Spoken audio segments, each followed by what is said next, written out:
Welcome to Event Experience by Bizzabo, the podcast where we bring the best and brightest event experience leaders together to share stories, tips, and lessons learned from creating some of the world's biggest events. I'm Rachel Moore, your podcast host. Budgeting doesn't have to require a crystal ball, and we have the guest to prove it. Ashley Casal, Director of In-Person Events at Catalyst, joins us to dive into the intricacies of financial forecasting and event budgeting. Ashley shares her tips for setting realistic budgets, how to prioritize vendor relationships, and the fact that she has a tried and true Excel template she relies on for her budgeting process. You can't put a price tag on this kind of event experience.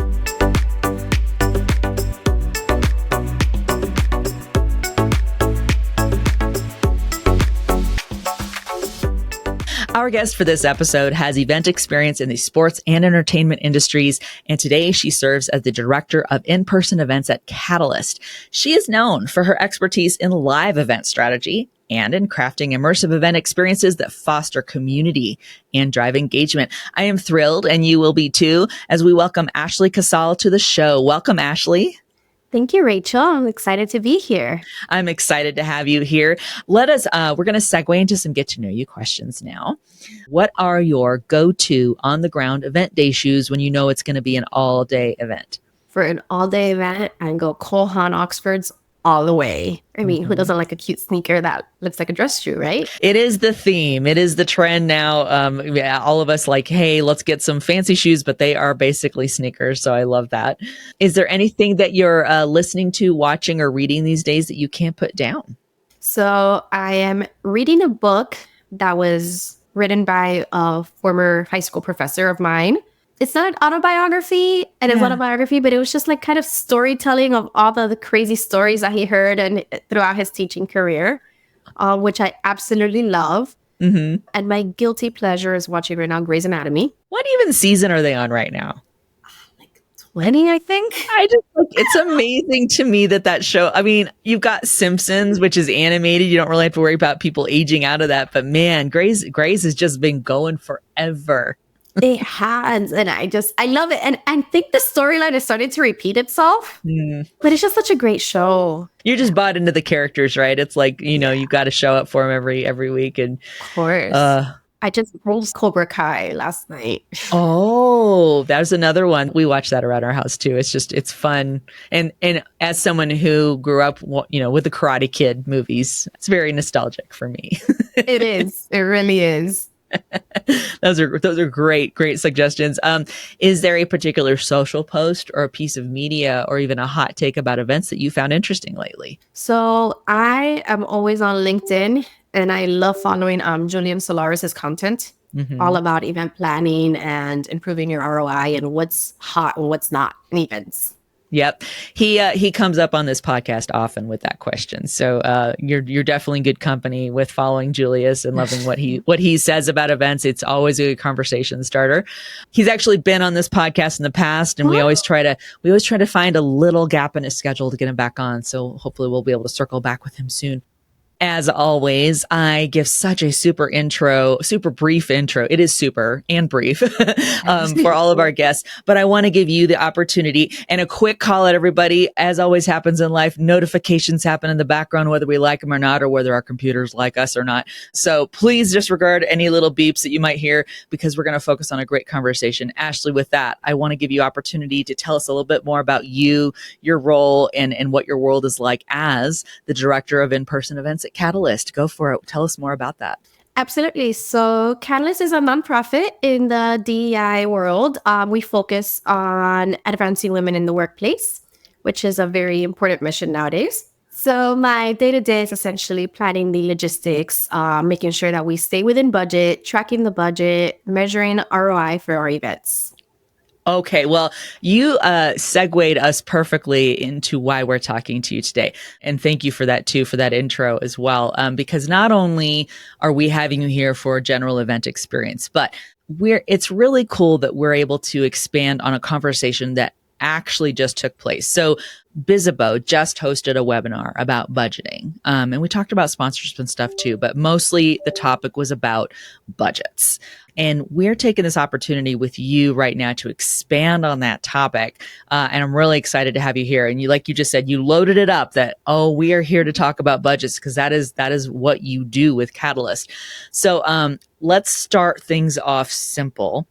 And again, this whole podcast is about helping experience and helping people level up in events. Let's talk about budget.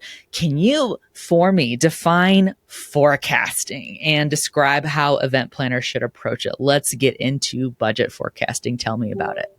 Absolutely. So essentially, budget forecasting is the process of estimating your financial needs for the event, right? So you're looking at everything from your venue costs to your catering, your entertainment, your staffing, even potential risks or unexpected expenses, right? Your contingency planning. So you need to think of it as like creating a roadmap for your finances. It allows you to anticipate all your costs, plan for future expenses, while also avoiding surprises, right? Mm-hmm. So you want to make sure that you set your limits, but also set up for your event for success. So it's kind of like a financial blueprint in a way. So what you want to do, how I would approach it, is you want to identify your event goals, right? Mm-hmm. So you ask yourself, what is the purpose of the event? Is it a conference? Is it a celebration? Is it a fundraiser? Your goals will directly impact your budget. So you also need to take in mind that all events are different. Not all events have the same components. So a small intimate wedding would be completely different than a multi-day conference, or even a board retreat would have a different budget. So all of these things play into how to create your budgets. So once you have your goals, you want to estimate your revenue. And that's where your ticket sales, your sponsorships, any merch or donations come in. And that'll help you create an idea of realistically how much money you have to work with. And then you have to break down your expenses, which is the biggest part. I like that a lot. It feels like too, like that can be a point where event planners can be pretty creative to say, right, I know how my event goes. I kind of know what experience I'm crafting for attendees, and really creating some options there. It's almost like an a la carte menu. It sounds, at least if we're going back to food and the importance of food, but you really can say, hey, sponsor, we've got a myriad of ideas here. There's a buffet of options here. What plate looks good to you as far as like what helpings are gonna make this a good experience for you, but also work for us. And it's a give and take and really just negotiating that. Yeah. And if you have a sponsor or a partner that's in the food industry, for example, ask them, hey, are you willing to donate product for my coffee break? Are you willing to donate, X item for my breakfast bar or for my lunch bar? Like, are you willing to sponsor, my lunch? By providing XYZ. Wow. I mean, even just that, it doesn't have to be so cut and dry. And I feel like that, again, you're teaching us a lot too about that flexibility to say there are all kinds of possibilities that you can imagine up and make it an easier on-ramp for a sponsor to say, instead of saying, no, we can't sponsor, being like, yeah, you can. Let's get creative and figure out how to make sure you're part of this event. Absolutely.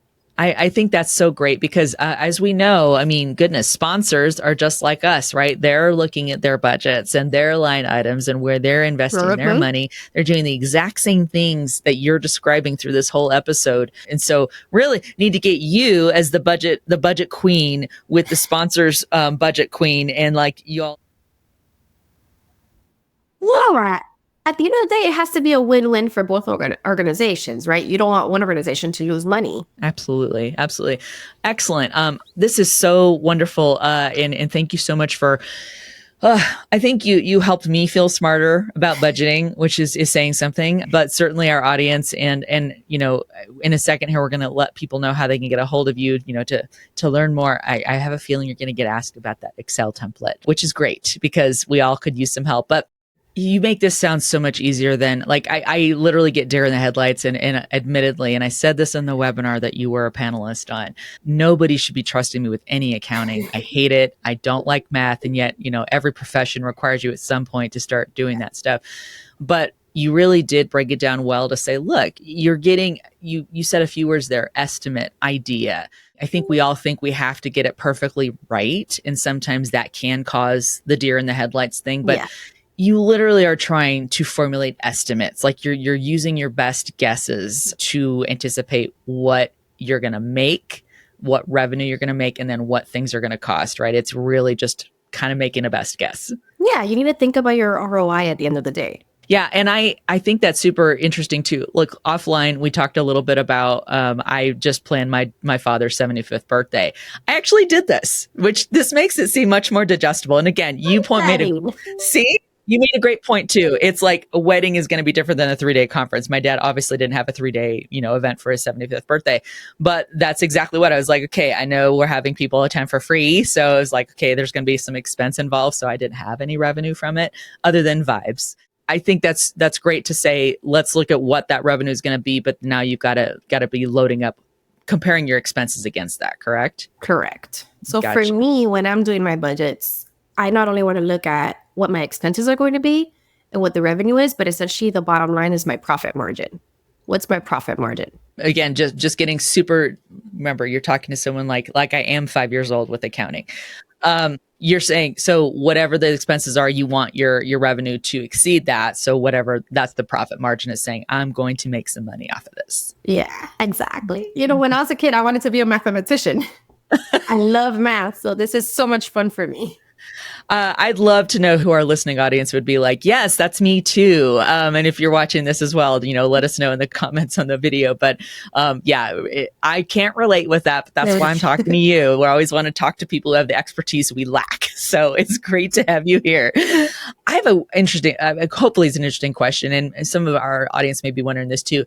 Are there any like budgeting software or tools that you recommend that you like to gravitate toward? So I'm old school. I use Excel for everything. Once you have a template, you have to create a very good template that you can just plug and play and reuse.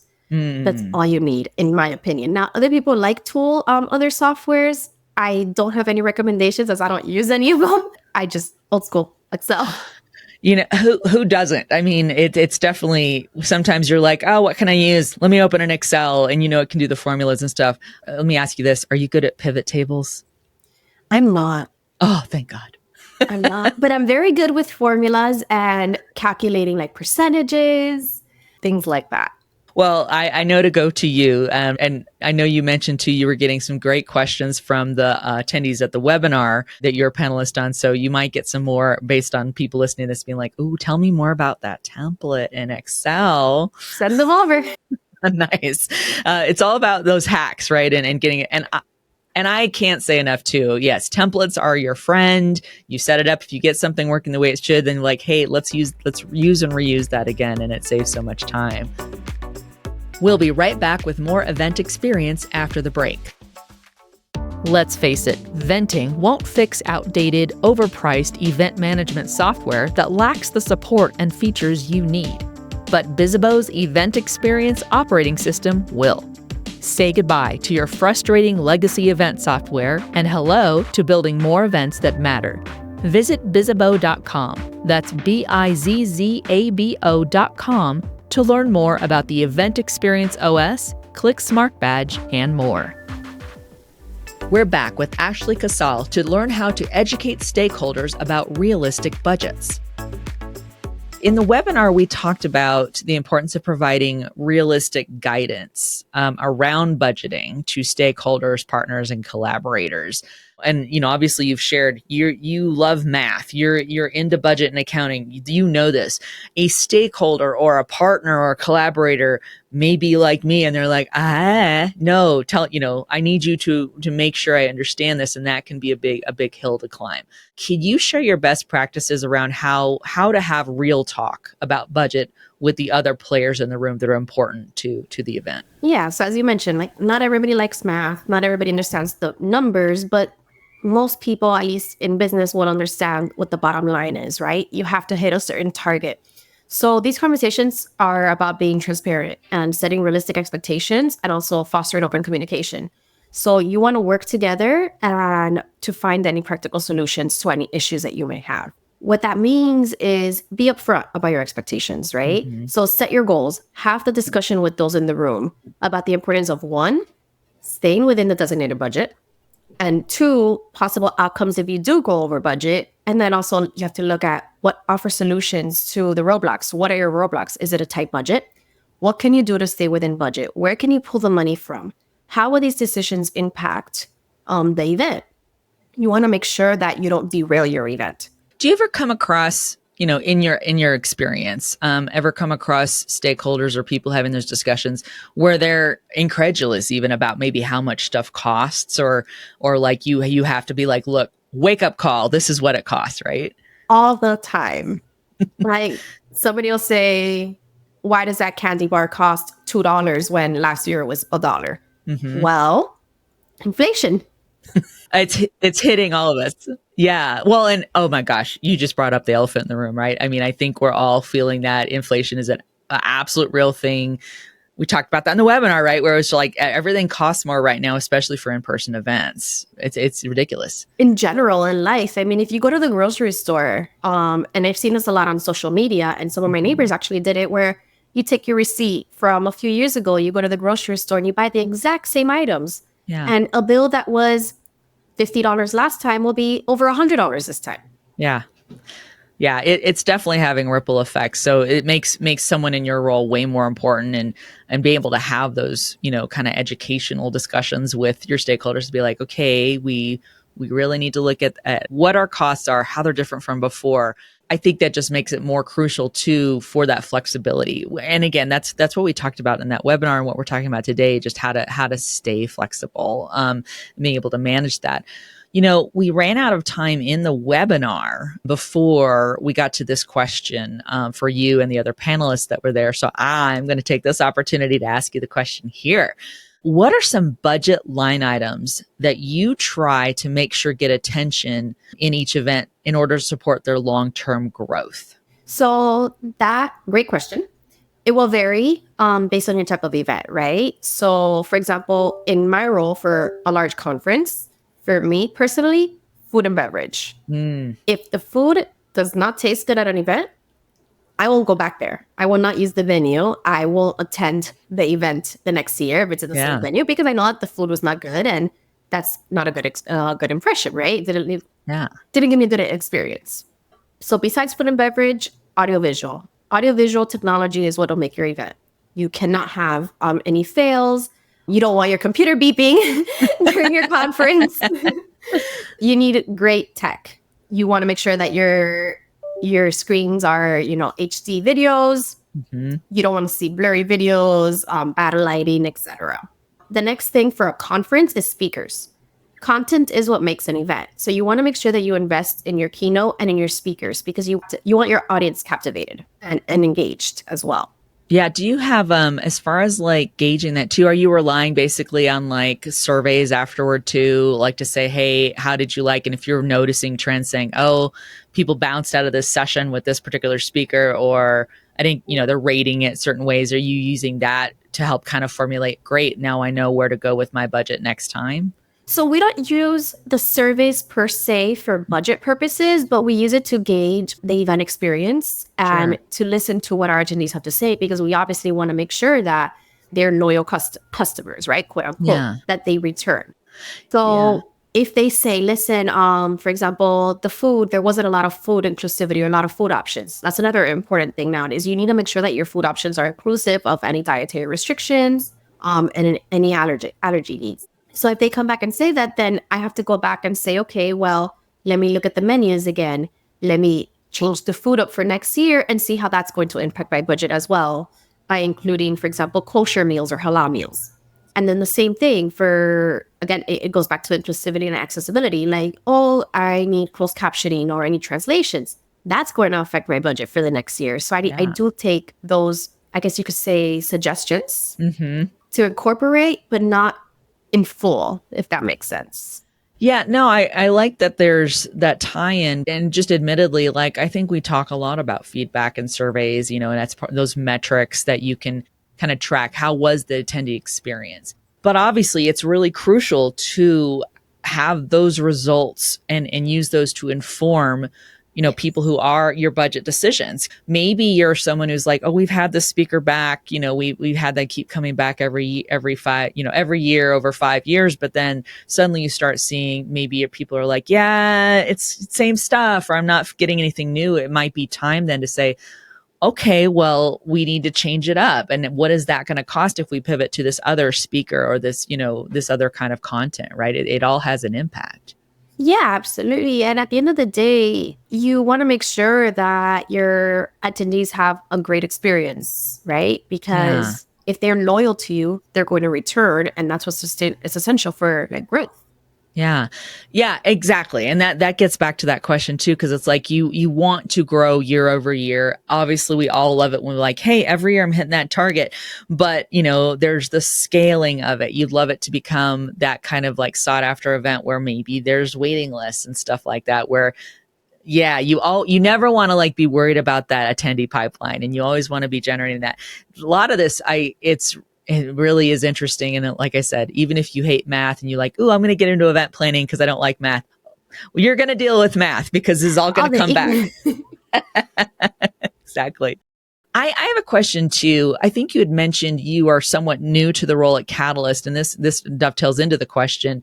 Let's say you're new to a brand. Like, okay, I'm now the events person at a business or a brand. How do you create a budget when you're new to a company? Like, what are your steps that you take? Yeah, absolutely. So when I've been in the events industry for about 15 years now, I'm essentially new to Catalyst. I'm the newest person on my team. I joined at the end of January of this year. Nice. And I joined right before our largest event, which took place in March. So I had to dive in deep real fast and understand how budgeting worked in the organization. So when you're new, essentially, you want to make sure that you rely on your past spend data. So you want to make sure that you can look at the data and track your spend and measure results. So what I did was I was lucky enough that my predecessor was very organized and left everything in one location for me. So I grabbed the spreadsheet that was left for me with this year's budget as well as last year's budget. And I was able to do that comparison and say, okay, so last year we spent $3,000 on this. This year we're spending $3,100. Okay, we're on the right track, with inflation. Yeah. But now if we spent $5,000 last year, why am I spending $10,000 this year? What's going on there? Like, is it time to find another vendor? And essentially that's kind of what I did. I started questioning, like, why are we spending these amounts on certain line items? And let's bring in new vendors. Let's do a new procurement process. The best thing I can say is if you don't have access to past spend data, is ask your colleagues or try to get in touch with your predecessor and say, or even your supervisor, how can I have access to these documents? Can you sit with me and guide me on this process? Yeah. And how was it done in the past? And how can we improve it for the future? You brought up something there, super crucial. And again, even if you don't like math or numbers, super crucial to be organized about this. You mentioned how it was great that your predecessor was organized and had it all in one place so you could easily reference stuff. Goodness, I'm sure some of our listeners may have arrived into situations.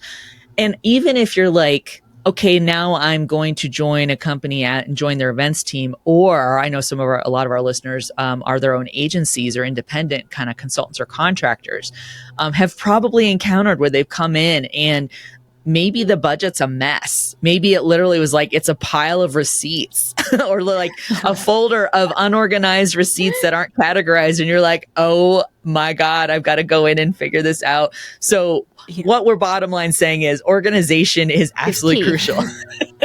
Organization is key. For sure. Yes. Don't make people want to pull their hair out because, the budget is enough without needing to do that. You brought up another topic too. I want to hover on working with vendors, knowing if you need to switch things up or if you year over year, you've got the vendor of choice, it's a good relationship. I'd love to ask you that. How often do you partner with the same vendors across your events? So I've been in the experience where in my previous org, there was a preferred vendor for everything, right? And we never questioned anything.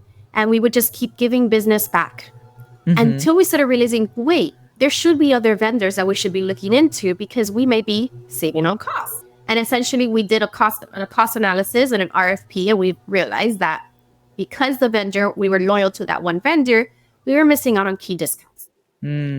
So fast forward, there was a whole procurement process put in place. So now it's key to get multiple quotes before you can proceed with a vendor. So in my current org, when I came in, again, it's same vendors. So I'm in the believer that we use a vendor for 1 or 2 years, as long as we like them. But by year 3, you do an RFP. Start sourcing other vendors and see if they're still the most competitively priced. Because if they're not, then either they can price match or you move on. That's a really great thing to kind of put in there where it's like, hey, bake in that you're going to set a reminder that like, let's keep at it and do this. But, in 2 or 3 years, let's do an RFP and see where we're at that point. And you even brought that up too. I mean, you're looking at inflation, costs are going to change. Line items, budget items are going to change. Your budget's going to change. It just makes all the sense in the world to then say, let's do a reset here. Where are we at with our vendors? And are there, even technology changes? So are there some different things and options that you can work into the arrangement? Exactly. Very good. Very great advice. Like I said, I don't math. I try to avoid it as much as possible, but I'm learning a lot. So I can only imagine our listeners are as well. Last question, easiest question of all. Where can our listeners find and follow you online and ask you those questions about your Excel templates? LinkedIn will be the fastest. I'm also on Instagram, but I'm honest, I rarely post on my personal social medias, but I am on LinkedIn a lot.